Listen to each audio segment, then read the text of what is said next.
اور مرض نزلہ، زکام، کھانسی اور بخار میں مبتلا ہو کر وہ دنیا ہی سے چلا جاتا ہے، انتقال ہو جاتا ہے۔ تو اب دیکھیں ایسا نزلہ، زکام، کھانسی، بخار زندگی میں ہمیں کتنی بار نہیں آیا، کتنی بار بخار نہیں آیا، کتنی بار زکام نہیں آیا، کتنی بار کھانسی نہیں لگی، لیکن اللہ نے اس بیماری کے بعد ہمیں صحت اور شفا دی۔ اب وہی بیماری ایک وائرس کی شکل اختیار کر گئی، اب اس بیماری سے ہر آدمی ڈرتا ہے۔ کھانسی سے ضرور کیسے ڈرتے ہیں؟ ایک صاحب نے تو لطیفہ بھیجا کہ اگر یہ امتحان والے آئیں تو ان کے سامنے کھانسنا شروع کر دو، وہ سمجھیں گے بھائی یہ تو وائرس والا بندہ ہے، بھاگو یہاں سے، اس کا ڈاکومنٹس ہم بعد میں لیں گے، پہلے اس سے پہلے تو ہمارا جنازہ اٹھ جائے گا، کہیں نہ وہ بیماری ہم کو نہ لگ جائے گی۔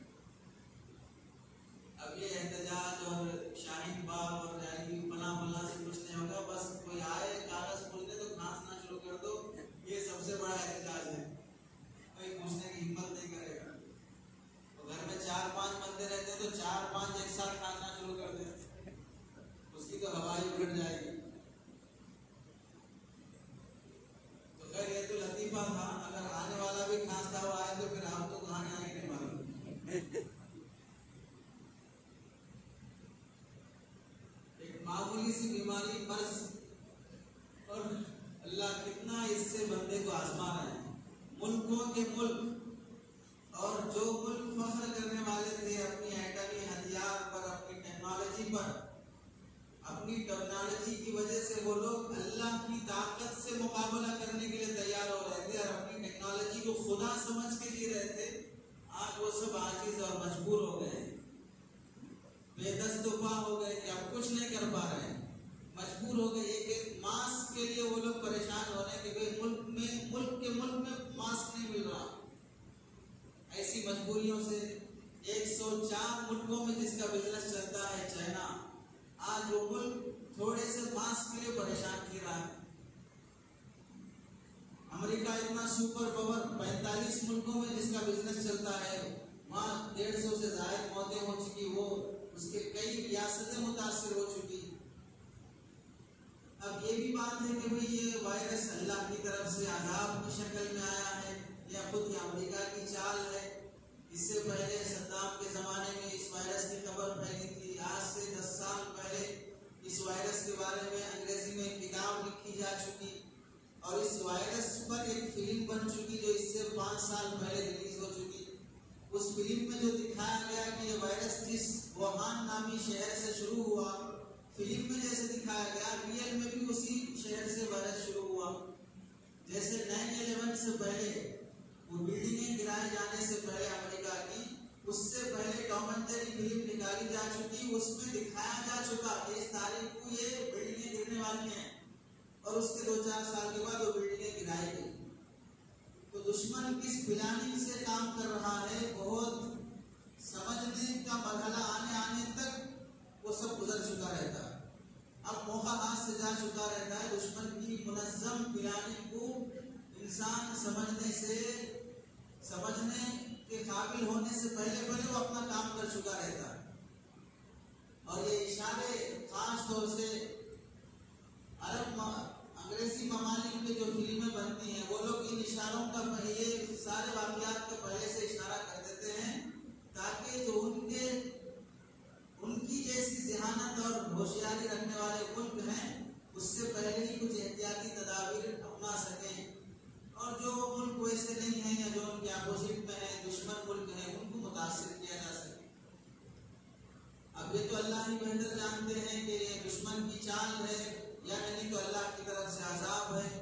ایک مسلمان کو تو حکم یہی ہے کہ بھئی وہ اپنے اعمال کی طرف توجہ کرے، وہ یہ سوچے کہ جو کچھ بھی ہے وہ میرے اعمال کا نتیجہ ہے۔ دشمن کی چال بھی اللہ کی مرضی اور مشیت سے باہر نہیں ہے، اس کی مکاری بھی اللہ کے اختیار سے باہر نہیں ہے۔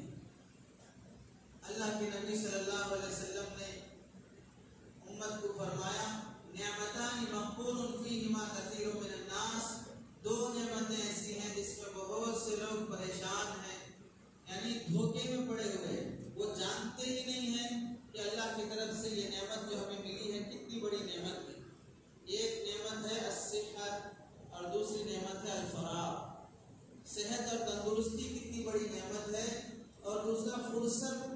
انسان کو ٹائم ملنا کسی بھی کام کے کرنے کا، یہ ٹائم ملنا کتنی بڑی نعمت ہے۔ لوگ ٹائم پاس کرتے ہیں، فالتو چبوتروں میں بیٹھے رہتے ہیں۔ اب بیٹھو چبوتروں میں، معلوم ہوگا کوئی چبوترے کے سامنے سے کھانستا ہوا بھی گزرے، فوراً چبوترا چھوڑ کے بھاگیں، اور کوئی چبوترے پہ بیٹھنے والا کھانسے تو پورا چبوترا خالی ہو جائے گا۔ اگر خالی نہیں کرو گے تو پھر وبا میں مر جاؤ۔ اب اگر چبوترے نہیں چھوڑے، ابھی وہیں بیٹھ کے گپے مارتے رہے تو کسی نہ کسی کو اللہ وائرس میں مبتلا کریں گے، اور پھر اس بیماری سے پورے چبوترے نے محلے خالی کرا دیں۔ جن گناہوں سے امت کے علماء پہلے سے منع کرتے آئے کہ اس طرح کی عیاشی آوارگی مت کرو، رات کے دیر گئے تک چبوتروں پہ بیٹھے رہنا، فالتو ٹائم پاس کرنا، صبح کی اذان سے پہلے جا کے گھر میں سو جانا، رات بھر فلمیں دیکھتے رہنا، گیم کھیلتے رہنا، اس طرح کی غلیظ حرکتوں سے توبہ کرنے کے لیے بار بار تنبیہ کی جاتی رہی۔ اللہ نے قرآن مجید میں کئی جگہ پر فرمایا، کیا تمہیں کوئی ڈرانے والا نہیں آیا؟ کیا تمہیں کوئی بتانے والا نہیں آیا؟ جب جہنم میں ڈالا جائے گا تو وہ ان سے پوچھا جائے گا، کیا تمہیں کوئی ڈرایا نہیں ان عذابات سے؟ قالوا بلی قد جاءنا نذیر، ہمارے پاس آئے تھے ڈرانے والے، لیکن ہم تو نوابوں کی اولاد ہیں، کہاں ڈرتے ہیں؟ تو اللہ تعالیٰ وائرس بھیجتے ہیں، بیماریوں میں مبتلا کرتے ہیں، پوری نوابگیری نکال دیتے ہیں، اور پورا باپ دادا کی سلطنتوں پر، خاندانی نسب پر فخر کرنا پورا خالی کر دیتے ہیں۔ تو وباؤں میں اور طاعون اور وائرس میں اللہ تعالیٰ مبتلا کرتے ہیں، اس کی دو طریقے ہوتے ہیں۔ ایک یہ ہے کہ اللہ تعالیٰ نیک بندوں کو آزمانا چاہتے ہیں، اور دوسرا یہ ہے کہ گنہگاروں کو اللہ عذاب میں مبتلا کرنا چاہتے ہیں۔ چنانچہ حدیث پاک میں اللہ کے نبی صلی اللہ علیہ وسلم نے فرمایا، الطاعون شہادۃ لامتی ورحمۃ ورجس للکافر، کہ طاعون کی بیماری، اس طرح کا وائرس مومنوں کے لیے، مسلمانوں کے لیے اللہ کی طرف سے شہادت اور رحمت کا ذریعہ ہے، اور کافروں نافرمانوں کے لیے اللہ کی طرف سے عذاب ہے۔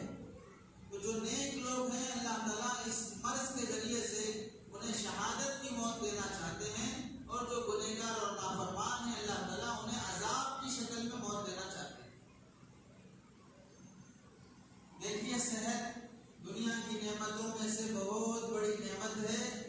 دنیا اور آخرت کی نعمتوں میں اللہ نے جو فرق رکھا ہے وہ یہ ہے، یہ نعمت ہمیشہ دنیا کی کسی کے پاس نہیں رہتی۔ دنیا کی جتنی بھی نعمتیں ہیں انسانوں کے ساتھ ساتھ سب فانی ہیں۔ انسان کو فنا ہونا ہے تو اس کے پاس موجود نعمتوں کو بھی فنا ہونا ہے۔ یا تو نعمتیں فنا ہو جائیں گی، انسان باقی رہ جائے گا، چند دنوں کے بعد وہ فنا ہو جائے گا، یا انسان باقی ہے، اس کے جیتے بھی اس سے نعمتیں چھین لی جائیں گی۔ مالدار تھا، چند دنوں کے بعد فقیر ہو گیا، یا مالداری باقی رہ گئی، یہ دنیا سے چلا گیا۔ تو دنیا کی نعمتوں کو بقا نہیں ہے، جنت کی نعمتوں کو بقا ہے۔ جنت میں جب صحت ملے گی، جنت میں جب اللہ تعالیٰ خوبصورتی دیں گے، وہاں جوانی دیں گے، تو وہاں اللہ تعالیٰ کے کیوں ان نعمتوں پر فنا تاری نہیں کرے۔ یہاں چونکہ فنا تاری ہوتا ہے، اس واسطے کہا گیا اس کی قدر کر لو۔ یا ایسی نہیں ہے کہ ہمیشہ باقی رہ جائیں گی، ایک بار اللہ صحت دے دے تو اب موت تک کبھی بیمار نہیں ہو سکتا، ایسا نہیں۔ بیمار ہو سکتے ہو، اس واسطے صحت کی قدر کر لو۔ ایک بار اللہ تعالیٰ تم کو ٹائم دیے آخرت کمانے کا، دنیا کمانے کا، جوانی ہے، فرصت ہے، موقع ہے، پڑھے لکھے ہو، طاقت ہے، نالج ہے، اور مارکیٹ میدان تمہارے سامنے ہے، پھر بھی تم سلیپنگ پارٹنر بننا چاہتے ہو، بھائی کی طرح سوتے رہنا چاہتے ہو۔ کسی کے یہاں انویسٹ کر دو 5 لاکھ 10 لاکھ روپے، میں سوتے رہوں گا، سلیپنگ پارٹنر، میں سوتے رہوں گا، اب مہینہ ہوتی تم میرے کو اتنا پروفٹ لا کے دے دو، 6 مہینے دے گا، اس کے بعد ہاتھ اٹھائے گا، پورا اصل بھی گیا۔ یہ سلیپنگ پارٹنر بننے کا نتیجہ ہے، سوتے رہنے کا نتیجہ ہے۔ جب جوانی ہے، نالج ہے، مارکیٹ میدان تمہارے سامنے ہے، خود نکل کے کیوں نہیں کام کرتے، خود کیوں بزنس نہیں کرتے؟ تو ایسی آخرت کے سلسلے میں بھی یہی ہے کہ ہم سوتے رہیں گے، یہ عبادت کرنے والے کرتے رہیں گے، یہ دعا کرنے والے کرتے رہیں گے، یہ نمازیں پڑھنے والے پڑھتے رہیں گے۔ اگر کچھ وبا آئے گی بھی تو ان کے ساتھ جائیں گے ہم لوگ، خالی ہم کو تھوڑی آئے گی۔ اگر بچ جائیں گے تو ان کی دعاؤں سے بچ جائیں گے، ایسے نہیں چلے گا۔ آدمی کو اللہ نے موقع دیا ہے تو خود بھی جیسے دنیا کے کام میں آگے بڑھنا پڑتا ہے،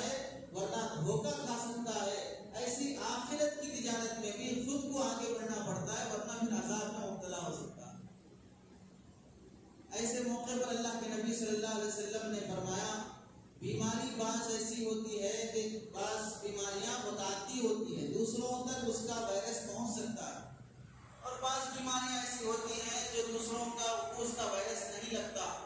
جب اگر ایسی بیماری میں قوم مبتلا ہو جائے جس کا وائرس دوسروں تک پہنچنے کا اندیشہ غالب امکان ہو، ڈاؤٹ فل ہے کہ ایسا دوسرے لوگ بھی بیمار ہو سکتے ہیں اس کی وجہ سے، تو اللہ کے نبی صلی اللہ علیہ وسلم نے اس سلسلے میں جو ہدایات فرمائی ہیں وہ بندوں کے لیے بڑے قابل اعتبار اور قابل عمل ہدایات ہیں۔ ایک تو توکل اور یقین کا دامن بھی ہاتھ سے نہ چھوٹے، اور دوسرا احتیاط اور تدبیر اور علاج سے بھی آدمی بیزار نہ ہو۔ توکل کی بات کیا ہے؟ ان حالات میں بھی یہی بھروسہ انسان مسلمان کو ہونا چاہیے کہ جو کچھ بھی وبا آ رہی ہے یہ اللہ کی طرف سے، اور اس بیماری کا، اس وائرس کا دوسرے کی طرف متعدی ہونا، یعنی یہ وائرس دوسروں کو بھی لگنا، یہ بھی اللہ کی مرضی اور مشیت سے ہوتا ہے۔ وائرس میں خود وہ طاقت نہیں ہے جو کہ اللہ کی مرضی کے بغیر وہ دوسروں کو لگ جائے۔ اگر وہ وائرس کسی کو لگتا ہے تو اس میں بھی اللہ کی مرضی اور مشیت ہی سے لگتا ہے۔ کوئی وائرس ایسا نہیں ہے جو اللہ کی مشیت کے بغیر اتنا پاورفل ہو کہ اللہ نہ چاہتے ہوں اور وہ پھیلتے جا رہا ہو، ایسا نہیں ہو سکتا۔ اس کو اللہ کے نبی صلی اللہ علیہ وسلم نے فرمایا لا عدوى ولا طیرہ، اسلام کے اندر بیماری کا ایک دوسرے کو لگنا یہ نہیں ہے۔ اگر وہ لگتی ہے تو وہ خود نہیں لگتی ہے، اللہ کی مرضی سے وہ لگتی ہے۔ تو وائرس کے بارے میں اتنا زیادہ خوف نہ کرو کہ اس بیماری ہی کو بالذات متعدی مان لو کہ وہ اپنی ذات میں بہت خطرناک ہے، کہ اللہ چاہے نہ چاہے وہ سب کو ہلاک کر دے گا۔ ایسا خیال کسی بھی بیماری اور وائرس کے بارے میں نہ کرو۔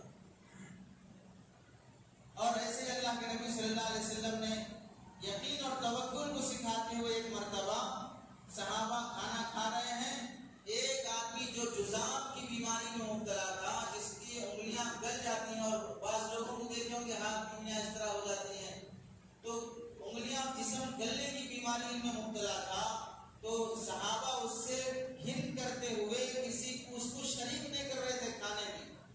اللہ کے نبی صلی اللہ علیہ وسلم نے اسے بلایا، اپنے برتن میں ساتھ بٹھایا اور پھر اس کے ساتھ کھانا تناول فرمایا۔ اپنے عمل سے یہ دکھایا کہ بیماری خود کسی کو نہیں لگتی ہے جب تک کہ اللہ نہ چاہے، اور بیماری سے نفرت کرنا چاہیے، بیمار سے نفرت نہیں کرنا چاہیے۔ جو آدمی اس بیماری میں مبتلا ہو گیا، خود اس کے دل پہ کیا گزر رہا ہوگا، وہ اپنی موت کے انتظار میں ہوگا، اور پھر تمہارا یہ رویہ اس کے ساتھ کہ اسے شریک ہونے نہیں دینا، اس سے گھن کرنا، اس سے نفرت کرنا، اس کو تو اور جلدی مار دے گا کہ پورا معاشرہ مجھ سے نفرت کر رہا ہے۔ تو اللہ کے نبی صلی اللہ علیہ وسلم نے یقین اور توکل کو سکھانے کی خاطر انہیں ساتھ بٹھا کے کھلایا، اور دوسری طرف اللہ کے نبی صلی اللہ علیہ وسلم نے احتیاط اور علاج کے دور پہ تدبیر اختیار کرتے ہوئے بھی احتیاط کی عملی شکلیں بھی اور قولی اعتبار سے بھی فرمایا فر من المظلوم فرارک من الاسد، جسے جذام کی بیماری لگ جائے۔ اب جذام کی بیماری کا مطلب جو بھی حدیثوں میں آ رہا ہے اسے ایسے سمجھو موجودہ جو کرونا وائرس ہے، اس طرح کا کوئی بھی وائرس ہو جو لوگوں میں پھیلتا جا رہا ہو، ایسے وائرس کے زمانے میں فر من المظلوم فرارک من الاسد، شیر کو دیکھنے کے بعد جیسے تم اپنی جان بچانے کے لیے بھاگتے ہو، ایسے ہی کوئی وائرس میں مبتلا آدمی ہے تو اسے دیکھ کر بھی ایسے بھاگو، ایسے بچو، اس سے دور رہو۔ یہ کیوں فرمایا؟ جس کا جو توکل اور یقین پہ نہیں آ سکتا ہے، یہ آ سکتا ہے لیکن احتیاط اور تدبیر، پرہیز بھی مستقل شریعت کا ایک حکم ہے، علاج بھی حکم ہے، پرہیز کرنا بھی حکم ہے۔ تو پرہیز کے درجے میں اللہ کے نبی نے فرمایا کہ شیر سے جیسے بھاگتے ہو بس، اور اسی طرح وائرس کی بیماری میں جو لوگ مبتلا ہیں ان سے اتنا ہی دور رہو۔ حضرت حسن رضی اللہ تعالیٰ عنہ سے روایت ہے، فرماتے ہیں لا تدیم النظر الی المظلومین، جو وائرس کے مرض میں مبتلا ہیں انہیں زیادہ دیر تک دیکھتے مت رہو، انہیں زیادہ دیر تک دیکھتے مت رہو، انہیں اس طرح دیکھتے رہنے سے بھی وائرس لگ سکتا ہے۔ نوعیت کی ہے کہ آدمی احتیاط برتے، آدمی احتیاط اختیار کرے. اور آگے حدیث میں فرمایا حضرت حسن رضی اللہ عنہ نے کہ اس سے ہمیشہ اسے دیر تک دیکھتے نہ رہا کرو. اور پھر ایسے آدمی کے پاس وَلْيَكُنْ بَيْنَكُمْ وَبَيْنَهُمْ قَيْدَ رُمْحٍ، تمہارے اور اس کے درمیان میں اگر بات چیت کرنے کے لیے کھڑے ہو، ملنے کے لیے کھڑے ہو، تو ایک نیزے کا فاصلہ رکھو، اتنا ڈسٹینس رکھو کہ تمہارے اور اس کے درمیان میں 1-2 میٹر کا فاصلہ ہو سکے، اتنی دور سے اس سے بات کرو. تو آج بھی جیسے کہا جا رہا ہے کہ جو وائرس میں ہیں انہیں جو کھانس رہے ہیں، جو فلاں ہے، ان سے تھوڑا دور رہ کے بات کریں. تو حدیث میں یہ ساری ہدایات اللہ کے نبی 1400 سال پہلے فرما چکے ہیں. کوئی بھی اس طرح کی بیماریاں ہوں تو ان سے احتیاط برتی جائے. اور اللہ کے نبی صلی اللہ علیہ وسلم نے ایک مرتبہ قبیلے بنو ثقیف کا وفد اللہ کے نبی سے بیعت کرنے کے لیے آیا. اس وقت میں ایک آدمی ایسا تھا جسے جذام کی بیماری تھی. اللہ کے نبی صلی اللہ علیہ وسلم نے سارے قافلے سے ہاتھ پہ ہاتھ رکھ کے بیعت کیا.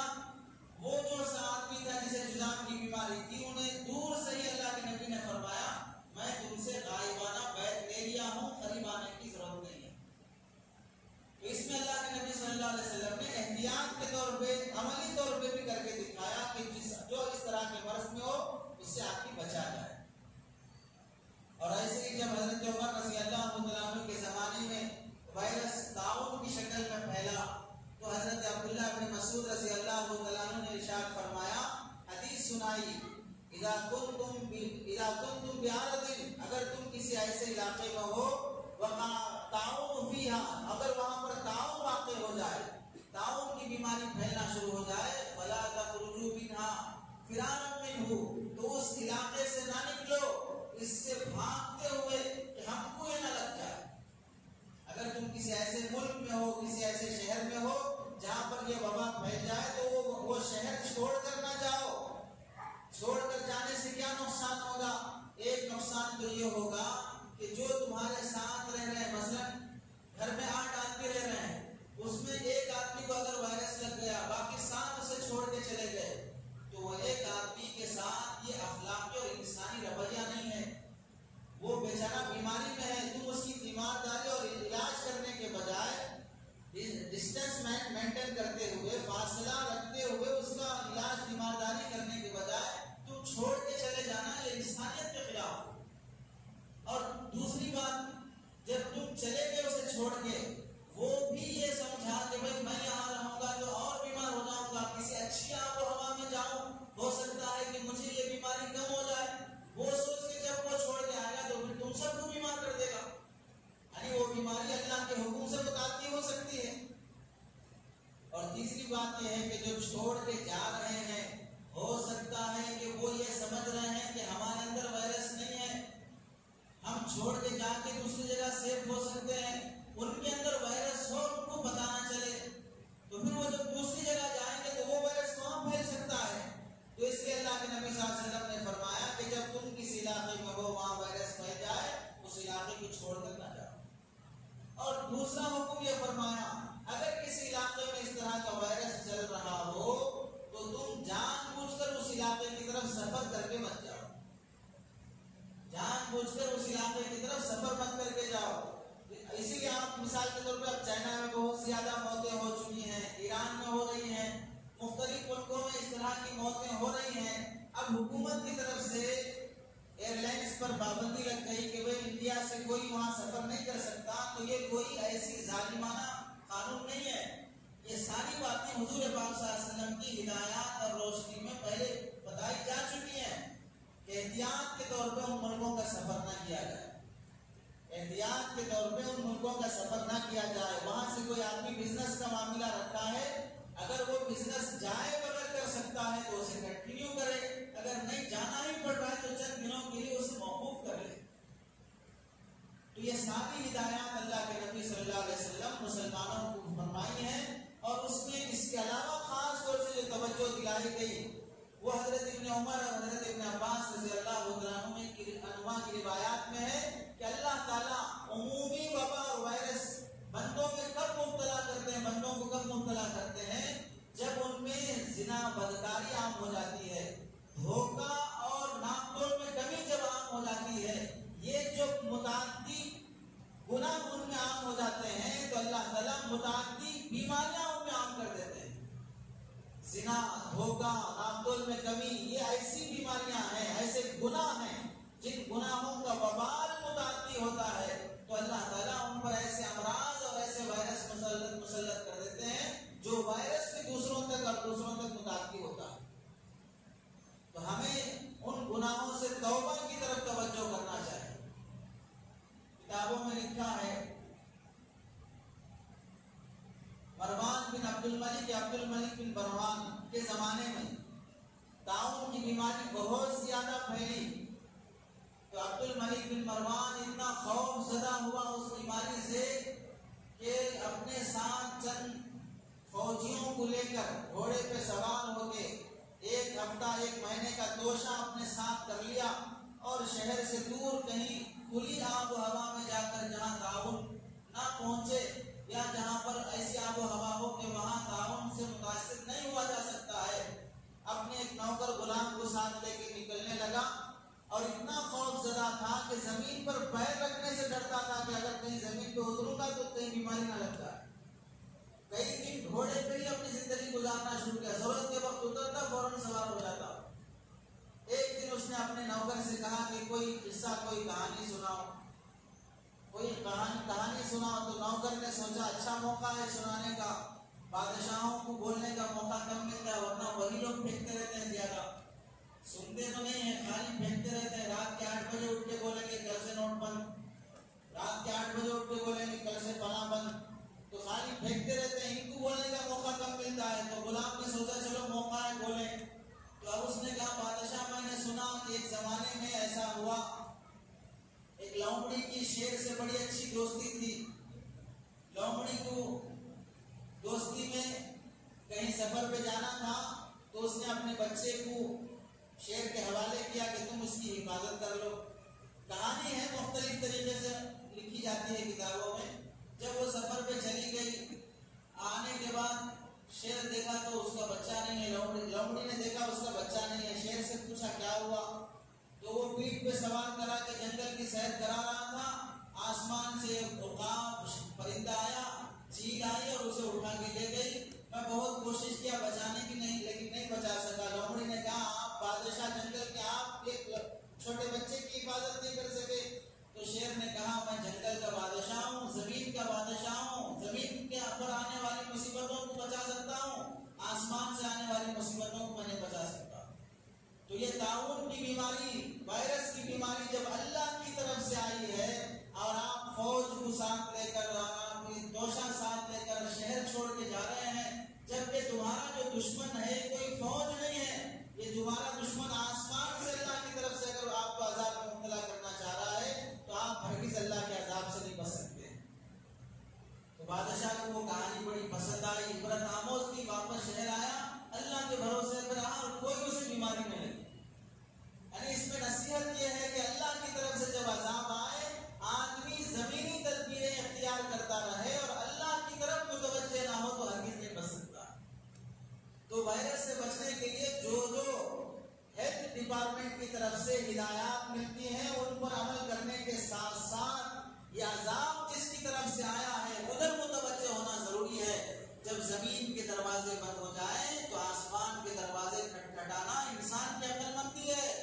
یہ وائرس مسلمانوں کو مارنے کے لیے نہیں آیا ہے، مسلمانوں کو جگانے کے لیے آیا ہے. کہ جاگو، اتنا چھوٹا سا وائرس، دنیا کی بڑی بڑی ٹیکنالوجیاں جب اس کے سامنے فیل ہے تو اللہ کی قدرت، اللہ کی طاقت، اللہ کے پاور کا اندازہ کرو. جیسا کہ مشہور ہے کہ ایک لنگڑے مچھر سے نمرود کی موت ہو سکتی ہے، اس چھوٹے سے وائرس سے اللہ تعالیٰ وقت کے ظالموں کو کیوں نہیں مار سکتے ہیں؟ تم ظالموں کی طاقت سے، ان کی سلطنت سے، ان کے پاور سے اور ان کی 5 سالہ حکومتوں سے ڈر رہے ہو اور اللہ سے نڈر ہو کے گناہوں میں مبتلا ہو. ایک چھوٹا سا وائرس دنیا کے ہزاروں لوگوں کو موت میں مبتلا کر رہا ہے. 2,26,282 لوگ مبتلا ہو چکے ہیں اور اس میں 9,283 لوگوں کی موت ہو چکی ہے. اور خود ہمارے تلنگانہ کے 14 لوگ متاثر ہو گئے. 172 لوگ، 170-73 لوگوں کی طرف کے بارے میں وہ مشہور ہے کہ وہ وائرس میں مبتلا ہیں. بہار کے لوگ کہ ہزاروں کی تعداد میں، سووں کی تعداد میں لوگ متاثر ہوتے جا رہے ہیں، تو اللہ چھوٹے سے وائرس سے ظالموں کو، دشمنوں کو ہلاک کر رہے ہوں یا آزمائش میں مبتلا کر رہے ہوں، تو ایسے حالات میں تمہیں اللہ کی قدرت کا اندازہ نہیں ہو رہا ہے، یہ سمجھ میں نہیں آ رہا ہے۔ مسلمان یہی سوچ رہا ہے کہ ایک تو پہلے سے NPR، اس پر CA، پھر NRC، یہ خود ایک عذاب کی شکل تھی، پھر اللہ تعالیٰ نے وائرس کو عذاب کی شکل میں لایا۔ کیا بعید ہے کہ یہ وائرس اللہ تعالیٰ مسلمانوں کو اس وائرس سے نجات دینے کے لیے لایا ہو، اس وائرس سے نجات دینے کے لیے لایا ہو۔ اللہ کا کوئی فیصلہ حکمت سے خالی نہیں ہوتا ہے۔ یہ وائرس اللہ کی طرف متوجہ کرانے کے لیے ہے، ہمیں گناہوں سے توبہ اور ہمارے سوئے ہوئے ضمیر کو جگانے کے لیے ہے۔ بخدا اللہ کی قسم، اگر اس وائرس سے سبق حاصل کر کے مسلمان امت کا ضمیر نہیں جاگا اور وہ اپنی خواب غفلت سے بیدار نہیں ہوا اور اپنے گناہوں سے توبہ نہیں کیا، تو یاد رکھو مسلمان خود دنیا کا سب سے بڑا وائرس ہے۔ تو یہ خود سب سے بڑا وائرس ہے کہ اللہ کا کوئی عذاب جب تجھے نہیں جگا رہا ہے تو کون سا اس دھرتی پر ایک اچھا اور خیر بن کے جی رہا۔ یہ وائرس ہمیں جگانے کے لیے، اگر نہیں جاگے سوتے رہے خواب غفلت میں، تو پھر یاد رکھو ہم خود دنیا کے لیے وائرس ہیں۔ ہماری وجہ سے قومیں برباد ہو رہی ہیں۔ ہم نے دعوت و تبلیغ کی محنت چھوڑی، غیر مسلموں کو اسلام کی دعوت دینا چھوڑا، ان کے حقوق ادا کرنا چھوڑا، پڑوسیوں کے ساتھ حسن سلوک چھوڑا، رشتہ داروں کے ساتھ صلہ رحمی چھوڑی، بڑوں کا حق، چھوٹوں کا حق، مالک، نوکر، اونر، سب ایک دوسرے کے حقوق سے غافل بن کے جینا شروع کر دیے۔ حلال حرام کی تمیز اڑ گئی، پردہ بے پردگی کی تمیز ختم ہو گئی، بہن بیوی کی تمیز ختم ہو گئی، اور مارکیٹوں میں اور دکانوں پر جھوٹ، دھوکہ، امانت داری سب ختم ہوتی جا رہی ہے۔ جھوٹ عام ہو گیا، دھوکہ عام ہو گیا، اور سود، لون، منتی اور یہ سب چیزیں انسان کی زندگی کی ضرورت بنتی جانے لگی ہے۔ تو پھر یاد رکھو یہ سب وہ گناہ ہیں جو اپنی جگہ پر ایک وائرس ہے۔ اس وائرس میں مسلمان مبتلا ہے تو مسلمان ایک وائرس بن کے جی رہا ہے۔ ان حالات میں توبہ کرنا، اللہ کی طرف رجوع کرنا، اس کی قدرت کا احساس اپنے اندر پیدا کرنا، ان حالات میں اگر بندہ اللہ کی طرف متوجہ ہوا، اسے منایا اور توبہ استغفار میں لگا، تو اللہ تعالیٰ مسلمانوں کے لیے یہ وائرس التعاون رحمت لامتی والتعاون شہادت لامتی ورحمت کا مصداق بنے گا کہ وائرس اس امت کے لیے رحمت ہے، اس امت کے لیے شہادت ہے۔ ظالموں کو اللہ تعالیٰ اس سے ہلاک و برباد فرما دے۔ اور پھر بہت سے ملکوں میں اس وائرس سے خوف زدہ ہو کر مسجدوں میں نمازوں میں پابندی لگ گئی کہ اذان دے دی جائے گی، اس کے بعد اعلان ہوگا صلو فی بیوتکم، اپنے گھروں میں نماز پڑھ لو، مسجد آنے کی ضرورت نہیں ہے۔ حرمین کے علاوہ باقی مسجدوں میں پابندی، ابو دھابی کی بہت سی مسجدوں میں پابندی یہ تعصب کی وجہ سے، نفرت دشمنی کی وجہ سے نہیں ہے، احتیاط کی وجہ سے۔ اب وہ اسلامک کنٹریز احتیاط کی وجہ سے وہاں کے علماء کے فتوے پر عمل کرتے ہوئے کر رہے ہوں، تو آپ کو زیادہ اس پر تبصرہ کرنے کی یا آپ پر اس کو زیادہ گفتگو اور بحث کرنے کی ضرورت نہیں ہے۔ آپ کے ملک کے علماء آپ سے کیا کہتے ہیں؟ ہمارے ملک کے علماء کی اکثریت کی یہی رائے ہے کہ جماعت کی نمازیں مسجد میں ادا کی جائیں گی، جمعہ مسجد میں ادا کیا جائے گا، اس کے علاوہ سنتیں، نفلیں اور تلاوت، ذکر وغیرہ گھروں میں کیا جائے۔ گھر سے وضو بنا کے آئے، ہر بار وضو بناتے وقت صابن سے دھونے کا اہتمام کریں، مسجد کے وضو خانوں میں صابن کا اہتمام کیا جائے، مسجد کے وضو خانوں کو پاک رکھنے کا اہتمام کرو۔ جو پان کھا کے، پان پراگ کھا کے، سڑی ہوئی چیزیں کھا کے یہاں خراب کرتے ہیں، ان لوگوں سے درخواست ہے اپنے منہ کو تھوڑا پاک رکھیں، تھوڑا گھٹی باندھ لیں اپنے منہ کو۔ یہ سڑی ہوئی چیزیں کھا کے اللہ کے گھر کو ناپاک نہ کریں، خراب نہ کریں۔ اللہ کے گھر کو پاک کرنے پر جو اجر و فضیلت ہے، اللہ کے گھر کو خراب کرنے کا وبال بھی اسی درجے کا ہوگا۔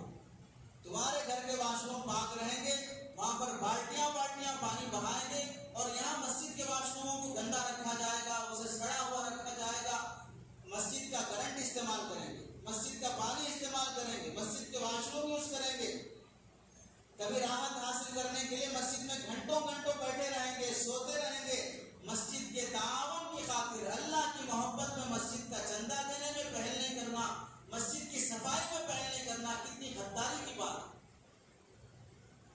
چند دنوں کے لیے فون یوز کرتے ہو، ڈاٹا یوز کرتے ہو، تو اس میں اس بات کا اہتمام کرتے ہوئے اتنا ریچارج کراؤ، اتنا فلاں کراؤ، اتنا فلاں کراؤ، اور اللہ کے گھر کی نعمتیں مفت میں استعمال کی جا رہی ہوں، اور پھر اللہ کے گھر کی صفائی کی فکر نہ ہو، اس کے تعاون کی فکر نہ ہو، تو ہم اپنے اللہ کے گھر کے ساتھ کیا ربط اور کیا تعلق رکھ رہے ہیں؟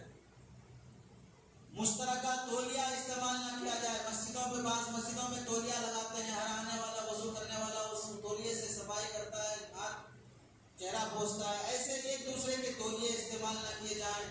اور مسجد کے فرض نماز سے فارغ ہونے کے بعد یہاں پر زیادہ دیر تک جمع نہ رہیں، اور خاص طور سے آپ حضرات سے بھی درخواست ہے، مصافحہ بند کر دیں۔ مصافحہ کرنا مستحب ہے، ضروری نہیں ہے۔ احتیاط کے طور پہ جب یہ کہا جا رہا ہے کہ وہ مصافحہ نہ کریں، تو آپس میں بھی ایک دوسرے سے مصافحہ نہ کریں، سلام پہ اکتفا کریں۔ سلام کرنا سنت ہے، مصافحہ کرنا مستحب ہے، سلام کی تکمیل ہے۔ اب تو لوگ سلام چھوڑ دیتے خالی مصافحہ کرتے ہیں، سلام چھوڑ دیتے خالی مصافحہ کرتے ہیں۔ تو مصافحہ موقوف کر لیں، سنت سلام کا اہتمام کریں، کسی سے بھی مصافحہ کرنے کی ضرورت نہیں ہے چند دنوں تک۔ اور جب اللہ تعالیٰ حالات درست کریں گے، اور قریب ہے کہ اللہ تعالیٰ حالات درست کر دیں گے، جب رات زیادہ دیر تک گزر جاتی ہے، اندھیرا چھا جاتا ہے، تو صبح ہونے کی علامت ہوتی ہے۔ تو ظلم ایک عرصے تک ہوتے چلا آیا، تو اللہ کی طرف سے علامت ہے کہ راحتیں آنے والی ہیں، اللہ کی طرف سے مدد اور نصرتیں آنے والی ہیں۔ اور اللہ کے نبی نے فرمایا وائرس میں مرنے والا شہادت کی موت مرتا ہے۔ اور ان حالات میں امت اب وائرس کی وجہ سے بہت سی جگہ پر یہ شروع ہو گیا کہ وہ جو احتجاجات، ریلی فلاں فلاں ہو رہے تھے، اب سب شاہین باغ فلاں سب ختم ہوتے جا رہے ہیں۔ ان حالات میں بھی یاد رکھو، ایک خوشی کی بات تو یہ ہے کہ تلنگانہ ریاست کے جو ہمارے چندر شیکھر صاحب ہیں، انہوں نے تو قرارداد پاس کر دی، بل پاس کیا کہ یہاں پر NPR NRC اور CA وغیرہ نہیں ہوگا۔ بڑی خوشی کی بات ہے، اللہ تعالیٰ اس کا بدلہ دے گا، ہو سکے تو آگے بھی حکومت کا تسلسل رہے گا، لیکن اتنا کافی نہیں ہے۔ اس سے آگے انہیں جیو پاس کرنا ہوگا، جس میں NPR نہیں ہونے کا فیصلہ کیا جائے، جیسا کہ دلی، راجستھان اور دوسرے کیرلا وغیرہ میں جیو پاس کیا گیا، تبھی جا کے سکون ہو سکتا ہے، ورنہ یہ جو کھلبلی بے چینی مچی ہوئی ہے۔ اب تک 7 ریاستیں کل ہماری ریاست سے ملا کر اپنے اسمبلی میں یہ بل پاس کی ہے کہ یہاں پر کوئی NRC اور CA اور پھر NPR نہیں ہوگا، جیو بھی پاس کرنا ہوگا، تب جا کے سکون ہوگا، ورنہ پھر جھوٹ بولنے والے صاحب کے جھوٹ ہم بہت بار سن چکے ہیں کہ اس میں کاغذ نہیں پوچھا جائے گا، اس میں ڈی کا نشان نہیں لگایا جائے گا، اس میں آپ کو کوئی پیپر دکھانا نہیں ہوگا، آپ جو بولیں گے وہ لکھ لیں گے، ہم دکھائیں گے بھی نہیں، بولیں گے بھی نہیں، آپ آئیں گے تو صرف کھاسیں گے، بس کچھ بھی نہیں کریں گے۔ جتنا پارلیمنٹ میں کھڑے ہو کے جھوٹ بول رہا ہے وہ شخص کہ کوئی کاغذ دکھانے کی ضرورت نہیں، ہم ڈی نہیں لگائیں گے، فلاں نہیں کریں گے، یہ جھوٹ۔